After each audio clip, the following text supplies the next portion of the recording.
Elle n'est rien d'autre qu'une servante glorifiée sans aucune éducation, dit Justine, sa voix dégoulinant de dédain.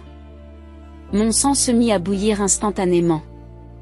J'ai jeté un coup d'œil autour de la table, choqué par les mots froids qui ont brisé l'air. Les parents de Justine, Evelyne et Richard, ont échangé des regards inquiets.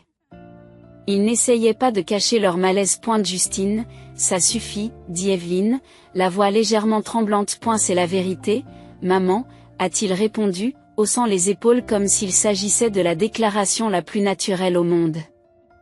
Eva, tu sais que je ne fais qu'être honnête. Je l'ai regardé, mon esprit s'est emballé. Ce n'était pas l'homme que je croyais connaître. Son sourire charmeur et ses gestes tendres n'étaient plus qu'une façade cruelle. C'est vraiment ce que tu penses de moi? Demandai-je, la voix à peine posée. Et elle s'est adossée à sa chaise, complètement imperturbable. Allons, Eva. Ne faisons pas de scène. Je suis sûre qu'ils veulent savoir à qui ils ont affaire. Je n'en reviens pas de son audace.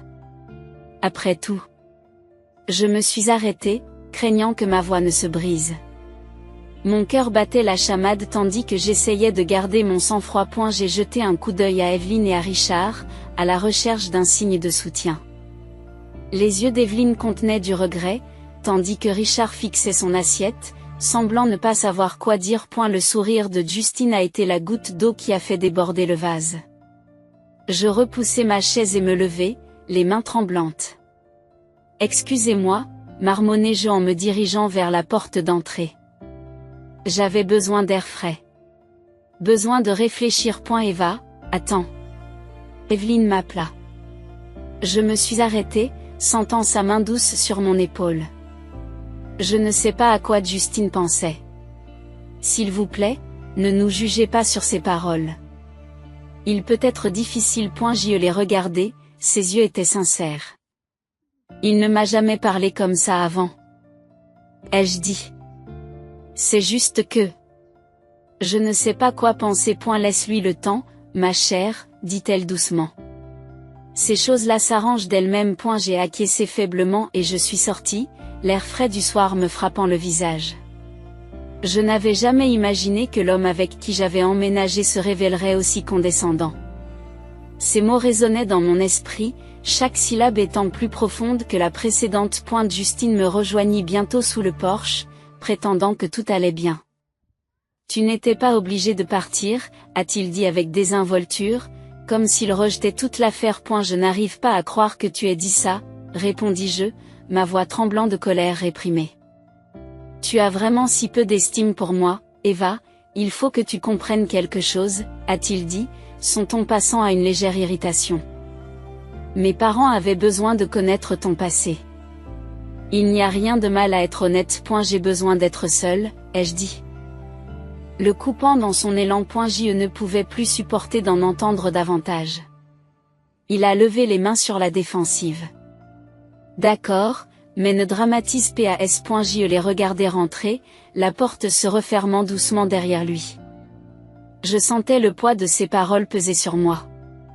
Ce n'était pas la première fois que je ressentais son attitude condescendante, mais elle n'avait jamais été aussi flagrante. J'ai pensé à ma mère Sharon qui m'attendait à la maison. Son état de santé fragile et son besoin de soins constants pesaient déjà lourdement sur mon esprit. Les mots de Justine étaient plus profonds qu'il ne le pensait, frappant les nerfs à vif de mes insécurités et de mes peurs. Je pensais avoir trouvé un partenaire, quelqu'un avec qui construire ma vie. Mais les événements de ce soir ont détruit cette illusion. Alors que je me tenais sous le porche, l'air de la nuit rafraîchissant ma peau échauffée. J'ai décidé de ne pas laisser cette situation me définir.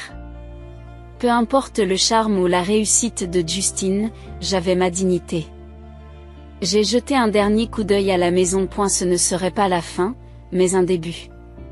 D'une manière ou d'une autre, je trouverai un moyen de m'en sortir. Je sauve des vies pendant que tu t'enfonces dans la médiocrité, a grogné Justine en jetant ses clés sur le comptoir de la cuisine. Le bruit du métal qui s'entrechoque résonne dans l'appartement. J'ai mis l'accent sur ces mots. Je me suis figé, le torchon dans la main à mi-chemin de l'évier. Excusez-moi? Demandai-je, exaspéré. Tu m'as entendu, Eva, dit-il en roulant des yeux. Tu sais à quel point c'est fatigant de rentrer à la maison dans ce désordre après 12 heures de travail. J'ai jeté un coup d'œil à la cuisine impeccable. Je jetai un coup d'œil à la cuisine impeccable. Quel désordre? Demandai-je. Exaspérée. Elle s'est approchée de moi en pointant un doigt vers mon visage. Ta vie est un gâchis. Regarde-toi, tu as abandonné le lycée, tu es serveur et tu fais des ménages. Tu crois que c'est impressionnant? Mon cœur s'est mis à battre la chamade à mesure que ces mots s'imposaient à moi. L'homme dont j'étais tombée amoureuse n'était plus là. Je contribue aussi à la vie de ce foyer, ai-je réussi à dire, ma voix tremblant de colère. Justine se moque. À peine. Je couvre la plupart des factures. Ce que tu gagnes, c'est des clopinettes. J'ai serré les poings, sentant la colère monter en moi. Mais j'ai décidé de rester calme. Je fais de mon mieux, Justine. Et je m'occupe aussi de ma mère. Ce n'est pas rien. Elle a secoué la tête en riant amèrement. Toujours ta mère. Tu te noies dans la médiocrité et tu m'entraînes dans ta chute. Je me suis détournée, en repoussant mes larmes. Ces mots étaient comme des couteaux qui tranchent profondément. Je l'entendais derrière moi. Le bruit de sa respiration lourde emplissant la pièce. Tu sais quoi, ai-je dit, refusant de le laisser me voir m'effondrer. Peut-être que tu serais plus heureux si je n'étais pas là. Peut-être que je le serais, a-t-il craché. Ou peut-être que tu pourrais essayer de t'améliorer. Je posai fermement les pieds sur le sol et me retournai pour lui faire face. Ses yeux étaient froids, dépourvus de la chaleur que j'avais autrefois adorée. Je pensais que nous étions partenaires, dis-je doucement. Mais tu me considères comme un fardeau. Eva, ouvre les yeux, me lança-t-il. Partenaire, respect mutuel. C'est de la fantaisie. Bienvenue dans la réalité. Ces paroles me laissèrent un goût amer dans la bouche. J'ai besoin d'air, dis-je en le dépassant pour me diriger vers la porte d'entrée. Je sentais ses yeux brûler dans mon dos, mais je ne me suis pas retournée. Dans la rue. L'air frais de la nuit me donnait l'impression d'être libre. J'ai essayé de comprendre comment tout avait pu déraper si vite. L'homme charmant et encourageant que j'avais rencontré sur l'application de rencontre n'était plus qu'un tyran dominateur. En marchant, j'ai repensé aux premiers jours de notre relation. Les textos doux, les discussions nocturnes et les promesses qui me semblaient désormais vides. Je devais parler à Sharon. Le lendemain après-midi, pendant l'une de mes rares pauses, je lui ai rendu visite dans l'ancienne maison familiale.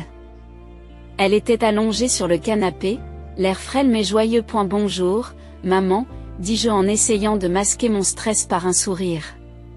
Et, mon chéri, a-t-elle répondu en tapotant l'espace à côté d'elle. Je me suis assise et elle a tout de suite remarqué que quelque chose n'allait pas. Dis-moi ce qui ne va pas, dit-elle. J'ai soupiré et j'ai appuyé ma tête contre le canapé. C'est Justine, maman. Il a changé. Ou peut-être que c'est seulement maintenant que je vois le vrai lui. Elle a froncé les sourcils, les yeux remplis d'inquiétude. Qu'est-ce qui s'est passé? La façon dont il me parle, commençai-je, m'arrêtant pour trouver les mots justes sans m'effondrer. Il me traite comme si j'étais moins que lui, comme si je n'étais rien. Elle a tendu la main et l'a serrée. Tu n'es pas rien, Eva. Tu es forte, plus forte que tu ne le penses. Ces mots m'ont fait monter les larmes aux yeux, mais je les ai chassés d'un revers de main. Merci, maman. J'en avais besoin. Nous sommes restés assises et avons partagé le silence, sa main dans la mienne. À ce moment-là, j'ai compris que, quel que soit l'avenir, je devais être forte, pour moi et pour elle. Je ne laisserai pas la cruauté de Justine détruire mon esprit. Arrête d'être aussi inutile et mets de l'ordre dans cette maison, aboya Justine en claquant la porte derrière lui. La force de ce claquement a fait frissonner l'appartement.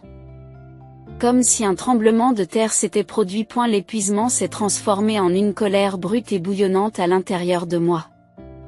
J'ai serré le balai plus fort, me forçant à ne pas craquer. J'ai fait le ménage toute la journée et je dois encore aller m'occuper de maman, dis-je en gardant ma voix aussi calme que possible. Elle roula des yeux. Tu as toujours une excuse, Eva.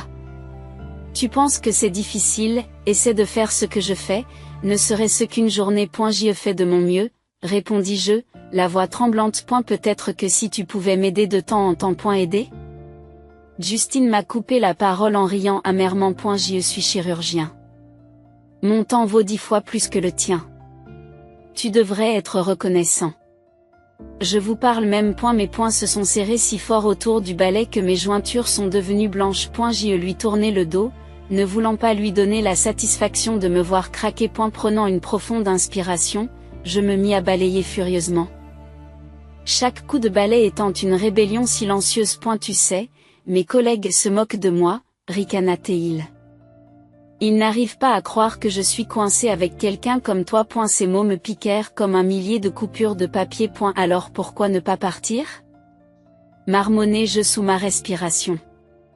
Mais assez fort pour qu'il l'entende. Il s'approcha en trombe, m'arracha le balai des mains et le jeta de côté. Parce qu'Eva, tu as besoin de moi. Tu as besoin de mon argent, de mon statut. Sans moi, tu n'es rien. J'ai levé les yeux vers lui, mon défi remontant à la surface. Je n'ai pas besoin de toi, Justine. Je ne veux pas être traitée comme une ordure juste parce que tu as un titre ronflant. Et elle s'est rapprochée, envahissant mon espace, ses yeux se sont rétrécis. Sans moi, tu serais à la rue.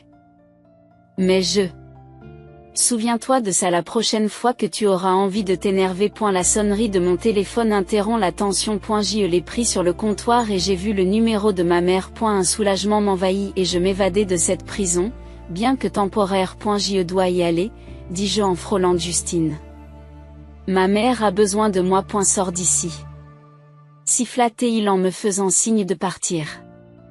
Ça ne vaut pas la peine que je m'y attarde. J'ai franchi la porte, ces mots résonnant derrière moi comme un nuage sombre. Le trajet jusqu'à la maison de ma mère était flou, mon esprit s'emballant avec des pensées d'évasion. Comment les choses avaient-elles pu tourner au vinaigre si rapidement? Lorsque j'arrivai chez ma mère, Sharon se débattait pour attraper quelque chose sur l'étagère supérieure de la cuisine.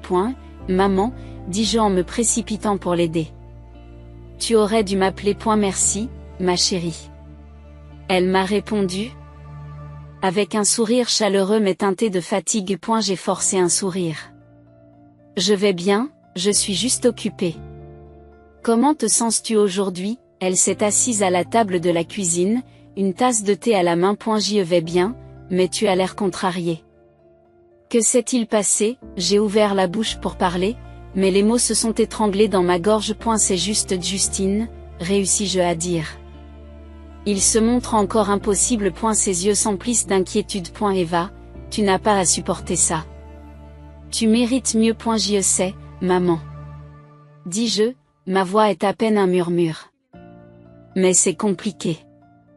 Il faut que je trouve comment gérer tout ça. Plus tard dans la nuit, je me suis retrouvée à l'appartement, redoutant la confrontation qui m'attendait. Justine était au lit, me tournant le dos. Il n'était manifestement pas intéressé par une quelconque réconciliation. Je me suis allongée à côté de lui, fixant le plafond. Ma décision était prise. Je ne pouvais pas continuer comme ça. Je devais découvrir qui il était vraiment. S'il y avait des secrets, je les découvrirais. Et ensuite, je lui ferais payer chaque mot dégradant, chaque moment humiliant. Ma résolution s'est durcie, alimentant un sentiment de détermination que je ne soupçonnais pas. J'allais rassembler les preuves, planifier mon action et démasquer l'homme qui pensait pouvoir traiter les gens comme des objets jetables. Justine allait apprendre que même quelqu'un qui patauge dans la médiocrité pouvait se défendre, et gagner. Ce n'est pas seulement lui qui est méchant. C'est criminel, me suis-je murmuré en fixant l'écran de l'ordinateur portable de Justine. Les emails cryptés que j'avais décryptés révélaient lentement un réseau d'activités illégales qui me donnait la chair de poule. Les mains tremblantes, j'ai rapidement photographié les courriels accablants à l'aide de mon téléphone. J'avais tout trouvé. Des affaires de trafic d'organes aux transactions de corruption. Le charmant chirurgien n'était rien d'autre qu'un dangereux criminel. Et la porte d'entrée s'est ouverte et mon cœur a battu la chamade.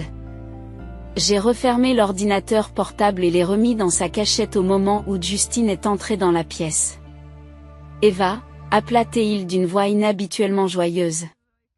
Qu'est-ce qu'on mange? J'ai commandé un plat à emporter. Je lui ai dit en forçant un sourire, essayant de cacher l'adrénaline qui me traversait. Il me regarde avec méfiance. Pourquoi agis-tu si bizarrement? Bizarre, répliquai-je, la voix ferme.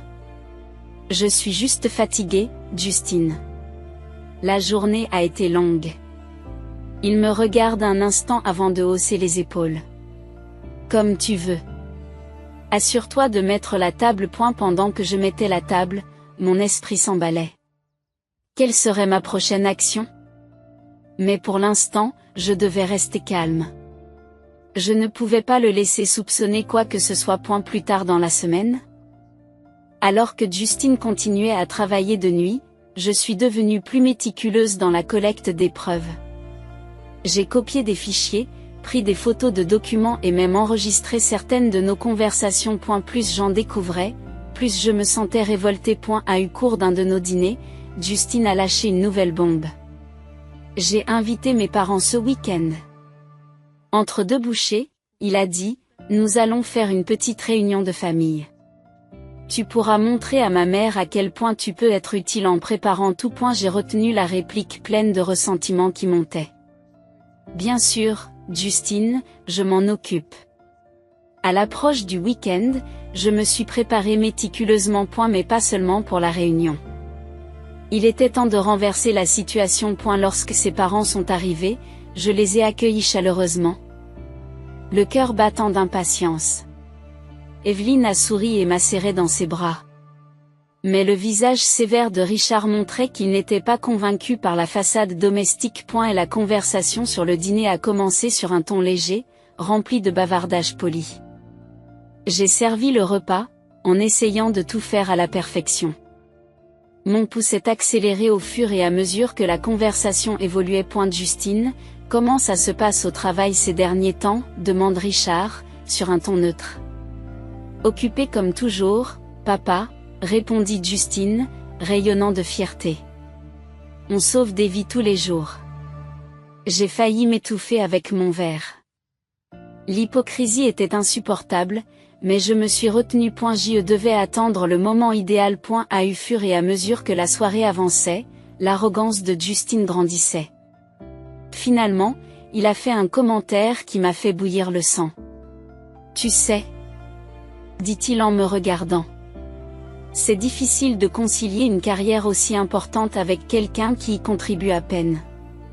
C'était la fin. Je n'en pouvais plus. En fait, Justine, dis-je d'une voix ferme, je pense qu'il est temps que tes parents s'occupent de toi. Je pense qu'il est temps que tes parents sachent toute la vérité. Evelyne a pris un air alarmé et les yeux de Richard se sont rétrécis. De quoi parles-tu, Eva? Demanda Justine d'une voix grave et menaçante. J'ai sorti mon téléphone et l'ai posé sur la table. J'ai trouvé ça sur ton ordinateur portable. Tu veux m'expliquer? Son visage pâlit lorsque les images des courriels incriminés s'affichent à l'écran. Evelyne sursaute et se couvre la bouche, tandis que le visage de Richard devient rouge de fureur. Qu'est-ce que c'est, Justine? Demande Evelyne, la voix tremblante. Justine bégaya, essayant de trouver un mensonge. Mais les preuves sont accablantes. Ce n'est pas ce que l'on croit, plaida-t-il.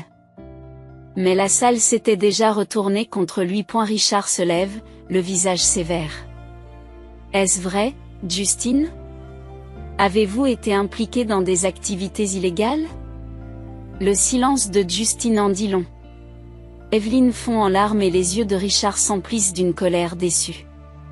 Comment avez-vous pu? La confrontation avait commencé et il n'y avait pas de retour en arrière possible. J'ai ressenti un élan de vengeance, sachant que la vérité était enfin révélée au grand jour. Le monde de Justine était sur le point de s'effondrer et j'étais prête pour les retombées. Vous pensez que votre titre vous donne du pouvoir sur moi? Sur qui que ce soit, déclarai-je, ma voix calme traversant la pièce remplie de tension comme un couteau. Les parents de Justine digéraient encore les images de mon téléphone. Le visage baigné de larmes d'Evelyne semblait brisé, tandis que Richard semblait sur le point d'éclater de colère. Mais tout cela n'avait plus d'importance. Eva. Tu ferais mieux de surveiller tes paroles, grogna Justine, les yeux remplis d'un mélange de peur et de rage. Trop c'est trop. Il est temps d'inverser les rôles, dis-je, sentant un étrange sentiment de calme m'envahir. Tu m'as traité comme de la merde pendant trop longtemps et maintenant tout le monde va voir qui tu es vraiment. Justine s'est élancée vers moi, mais Richard s'est interposé. Tu restes là où tu es. Il a beuglé, son visage à quelques centimètres de Justine. Tu as perdu la tête, fiston, papa, ce n'est pas ce que tu crois, Justine a essayé d'expliquer, sa voix n'avait pas l'assurance qu'elle avait d'habitude. Il avait l'air acculé, comme un animal pris au piège. Evelyne sanglote doucement, son corps tremble. Justine, comment as-tu pu, nous t'avons élevé mieux que ça. Les yeux de Justine parcoururent la pièce à la recherche d'une échappatoire. Eva, sors de là. Maintenant, grogna-t-il, essayant de reprendre le contrôle. Non. Répondis-je fermement. Je ne partirai pas. C'est toi qui en assumeras les conséquences. Richard se tourna vers moi, la voix plus douce mais ferme. Eva, je suis désolé pour ce que tu as vécu, mais nous devons aller au fond des choses. J'ai acquiescé, prenant du recul pour laisser la conversation se dérouler. Le visage de Justine semblait tendu, la façade du charmant docteur se fissurant sur les bords. Justine, tu dois tout avouer, insista Richard, son ton sévère de juge ne laissant aucune place au débat. Tu ne comprends pas, papa, dit Justine, hésitant. Je l'ai fait pour aider les gens. Ces échanges d'organes ont sauvé des vies. Evelyne sursaute et porte les mains à sa bouche. Justine, c'est illégal. Tu as tout risqué, tout le monde, pour de l'argent. Le visage de Justine rougit d'un mélange de colère et de honte. Ce n'est pas qu'une question d'argent, maman. C'est compliqué. Compliqué? S'écrie Evelyne. C'est criminel. La pièce devint silencieuse pendant un moment. Le poids de ce qui venait d'être dit flottait dans l'air comme un sombre nuage d'orage. Je n'ai pas pu m'empêcher d'éprouver un léger sentiment de satisfaction. Enfin, Justine devait faire face aux conséquences de ses actes. Richard secoua la tête, regardant son fils droit dans les yeux. Tu dois te rendre. C'est la seule façon d'expier ce que tu as fait. Le visage de Justine pâlit et il recula d'un pas. Papa, tu n'es pas sérieux. Je suis très sérieux, dit Richard d'une voix ferme.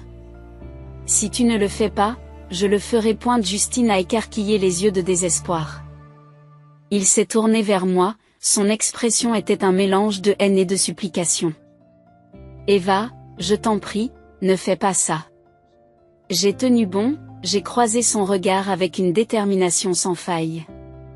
Il ne s'agit plus de vengeance, Justine. Il s'agit du bien et du mal. Evelyne s'est levée et a posé une main sur le bras de Justine. Des larmes coulant sur son visage. Justine, nous t'aimons, mais tu dois assumer la responsabilité de tes actes. Traître, me crièrent les yeux de Justine, mais ses lèvres restèrent figées sur une fine ligne. Et elle se tourne vers son père, vaincu. D'accord, si c'est ce qu'il faut. Richard sortit son téléphone et composa rapidement, chaque numéro étant un dernier clou dans le cercueil de la parade de Justine. J'appelle notre avocat.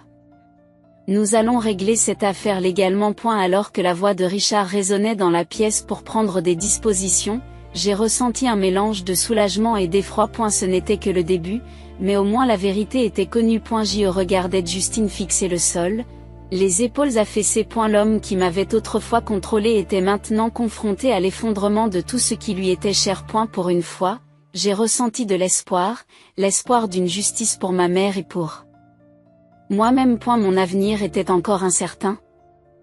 Mais une chose était claire. Je ne serais plus une victime. Est-ce vrai, Justine? Avez-vous échangé des vies contre de l'argent? La voix d'Evelyne tremblait d'incrédulité tandis qu'elle serrait le bras de son fils. Et la salle à manger ressemblait à un tribunal. Justine se tenait là, acculée, pâle, les yeux baissés. Maman, balbutia-t-il, cherchant des mots qui ne venaient pas. Et la vérité éclate enfin au grand jour. Pensais-je, ressentant un élan de justification. Tout est vrai, déclarai-je, la voix claire. Justine a été impliquée dans un trafic illégal d'organes et dans des affaires de corruption. J'ai toutes les preuves. Richard raccroche le téléphone. L'avocat est en route. En attendant, Justine, tu dois commencer à t'expliquer. Justine a tressailli. Papa, c'est plus compliqué que tu ne le penses. Je n'avais pas le choix. Le choix? Tu as toujours le choix, réplique Richard.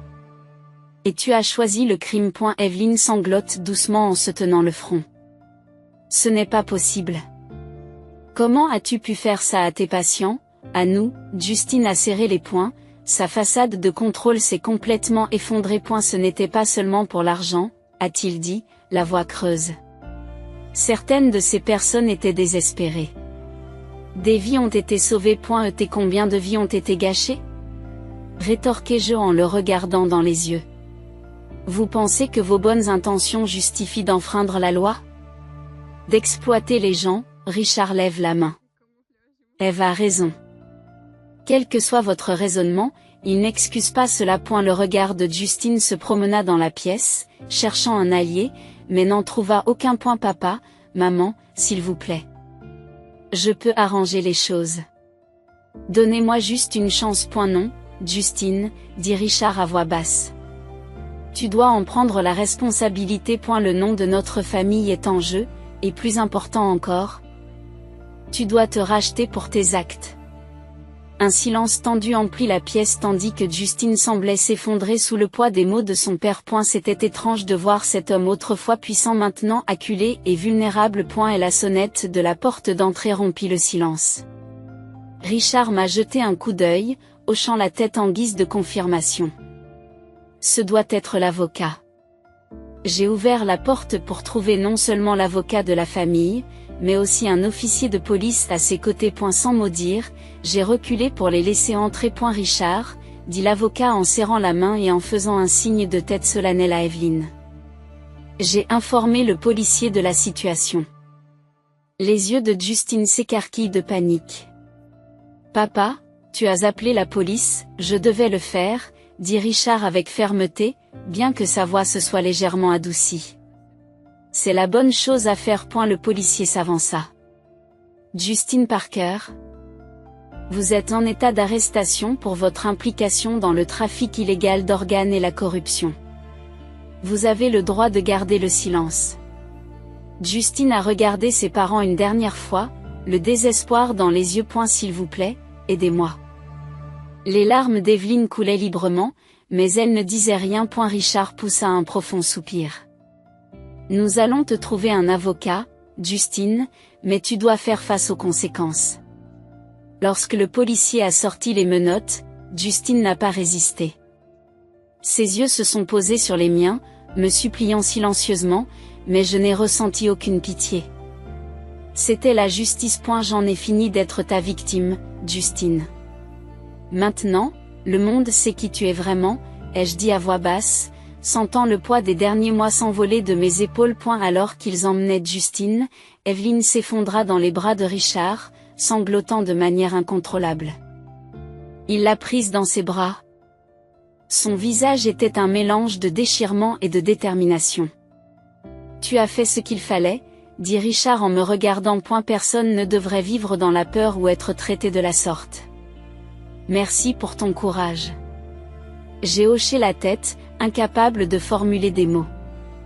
La justice a été désordonnée et des cœurs ont été brisés, mais c'était une étape nécessaire. J'avais révélé la vérité, ce faisant, je m'étais libéré de l'emprise cruelle de Justine. Dehors, alors que la voiture de police s'éloignait, j'ai observé la scène avec un étrange sentiment de paix.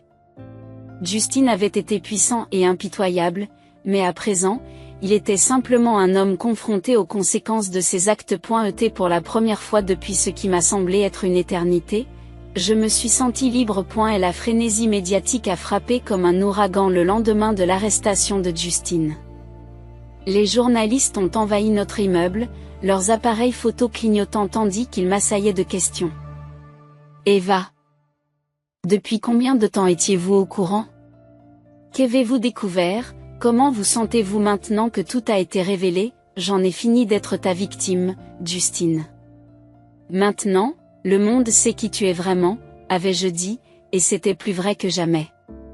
En regardant le chaos autour de moi, je ne pouvais m'empêcher de ressentir un sentiment de justice. Et la justice serait rendue, même si c'était dans le désordre. Un officier de police a réussi à me frayer un chemin. Eva Hall, l'inspecteur Mills voudrait vous parler. Merci, répondis-je en suivant l'agent jusqu'à une voiture banalisée garée discrètement au coin de la rue. L'inspecteur Sarah Mills attendait à l'intérieur, l'expression indéchiffrable. Elle me fit signe de m'asseoir. Eva, j'ai besoin de tout savoir depuis le début. Ce que tu as trouvé, comment tu l'as trouvé, tout. J'ai pris un siège, mon cœur battant encore à cause du chaos qui régnait à l'extérieur. J'ai trouvé les emails de Justine. Ai-je commencé? Et elle avait crypté des messages concernant des échanges illégaux d'organes et des pots de vin. J'ai pris des photos de tout. L'inspecteur Mills acquiesce. Nous avons examiné les preuves que vous nous avez fournies et commencé notre enquête. Grâce à vous, nous avons déjà progressé dans la recherche de ses complices. Un sentiment de soulagement m'envahit. Que se passe-t-il maintenant? Maintenant, nous rassemblons d'autres preuves et nous préparons le dossier contre lui. Ce sera un long processus, Eva. Es-tu prête pour cela? J'ai pris une grande inspiration. Oui, je suis prête. J'ai fait tout ce chemin. Je ne reculerai pas maintenant. L'inspecteur Mills a souri faiblement. C'est bien.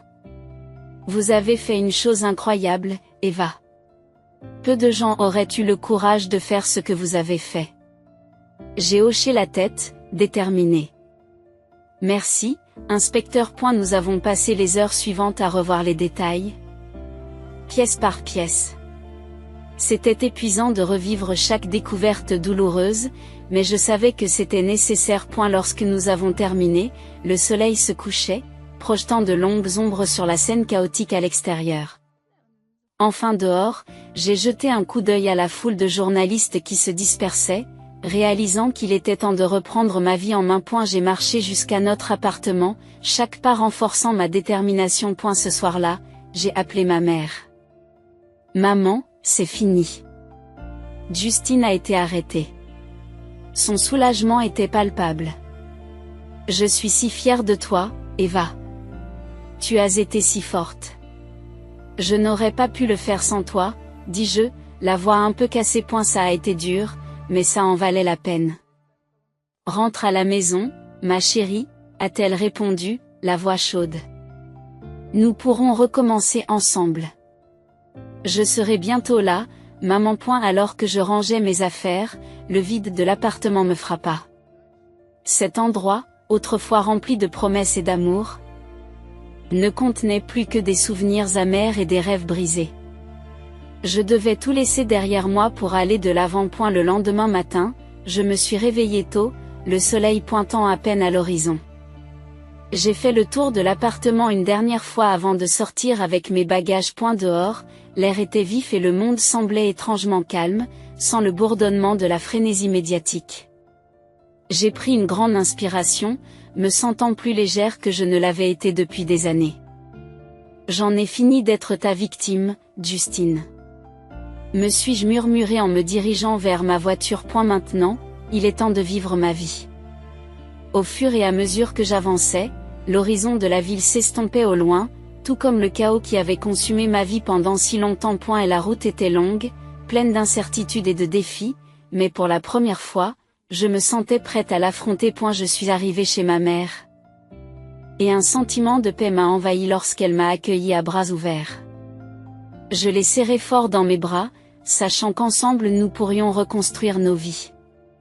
Ce n'était que le début. Et la justice avait été rendue, et il était maintenant temps de trouver une nouvelle voie, une voie remplie d'espoir, de force et d'un avenir que je pouvais enfin contrôler. Et la liberté a un goût un peu amer, mais c'est la mienne, ai-je pensé, debout dans l'entrée de la maison de ma mère. Une vague de calme m'a envahi, quelque chose que je n'avais pas ressenti depuis ce qui m'a semblé être une éternité. Eva, entre, appelle maman, Sa voix est chaude et réconfortante, le dîner est presque prêt. En entrant dans la cuisine, j'ai été frappée par la différence avec l'atmosphère froide et tendue de l'appartement que je partageais avec Justine. Ici, tout sentait la maison, la sécurité et l'amour. Comment tu tiens le coup, m'a demandé maman en posant une marmite de soupe sur la table. Mieux, dis-je en l'aidant à mettre la table. C'est étrange, mais j'ai l'impression de pouvoir respirer à nouveau. Elle a souri et m'a serré dans ses bras. Nous allons traverser cette épreuve ensemble. J'ai ressenti une soudaine gratitude pour son soutien. Merci, maman, pour tout. À au cours des semaines suivantes, la vie a commencé à prendre un nouveau rythme. J'ai trouvé un travail à temps partiel dans un café local, beaucoup moins stressant que les multiples emplois avec lesquels je jonglais auparavant. Ce n'était pas très prestigieux, mais cela me permettait de payer les factures et de m'occuper de ma mère. Un après-midi, j'ai reçu un appel inattendu d'Evelyne. Eva, je voulais m'excuser pour tout. Nous n'avions aucune idée de ce dont Justine était capable. Merci, Evelyne, répondis-je surprise par son appel. Je suis contente que la vérité éclate enfin. Nous aimerions vous aider si vous le permettez, a-t-elle poursuivi, financièrement, émotionnellement. Tout ce dont vous avez besoin. J'ai hésité, accepter leur aide me semblait compliqué. Pourtant, je savais que cela faciliterait les choses. J'apprécie cette aide. Prenons les choses une à une. Les jours se sont transformés en semaines, et j'ai rendu visite aux parents de Justine de temps en temps. Malgré tout, ils m'ont apporté un soutien sincère, désireux de réparer les erreurs commises par leur fils. Evelyne aidait même parfois à s'occuper de sa mère. Sa présence était un réconfort auquel nous ne nous attendions pas. Un soir, Richard est arrivé, l'air sombre. Eva, je voulais te dire que nous avons organisé un fonds pour toi et Sharon. C'est le moins que nous puissions faire. Les larmes me montent aux yeux. Ce geste me bouleverse. Merci, Richard. Cela représente plus que vous ne le pensez. Elle a hoché la tête, son visage reflétant le poids de la crise de sa propre famille. Nous vous le devons. Malgré les difficultés. Un sentiment de justice et d'apaisement a commencé à combler le vide laissé par les mauvais traitements infligés à Justine. Avec chaque contribution d'Evelyne et de Richard, nos vies devenaient un peu moins lourdes. C'était une alliance étrange forgée à partir d'une tragédie mutuelle et d'un besoin de pardon. Un soir, alors que je bordais maman dans son lit, elle m'a pris la main. Je suis si fière de toi, Eva. Tu as tant fait pour nous. J'ai souri, sentant une chaleur se répandre dans ma poitrine. Merci, maman. Je veux juste que nous soyons heureux. Les journaux télévisés ont largement couvert le procès de Justine. Depuis notre salon, j'ai assisté à sa condamnation. Il était là, l'homme qui avait essayé de me démolir, et qui payait maintenant pour ses crimes. Et la liberté a certes un goût amer, mais la justice est puissante. À eu fil des jours et des mois, j'ai trouvé une force que je ne soupçonnais pas. Mon emploi au café est devenu plus stable, me procurant un revenu régulier qui me permettait de passer plus de temps avec ma mère. Sa santé est restée fragile, mais notre lien s'est approfondi chaque jour. Le soutien continu d'Evelyne et de Richard s'est transformé d'une aide financière en une véritable amitié. Nous étions devenus des alliés improbables à la suite d'une catastrophe commune. Un week-end, alors que j'étais assise avec ma mère sous le porche, profitant de la brise fraîche, elle m'a regardée en souriant. Quel est ton avenir, Eva? J'ai fait une pause, réfléchissant à sa question. Je n'en suis pas encore sûre. Mais pour l'instant, je nous vois ensemble, heureux et libérés du passé. Elle acquiesça, ses yeux reflétant la fierté. Cela me semble tout juste. Alors que le soleil se couchait, peignant le ciel en nuances d'orange et de rose, j'ai ressenti un regain d'espoir. La promesse brisée de mon passé m'avait conduit à un nouveau départ, un départ rempli de résilience, de détermination et d'amour. Et pour la première fois, je pouvais vraiment entrevoir un avenir plus radieux. Un avenir qu'il m'appartenait de construire, pas à pas.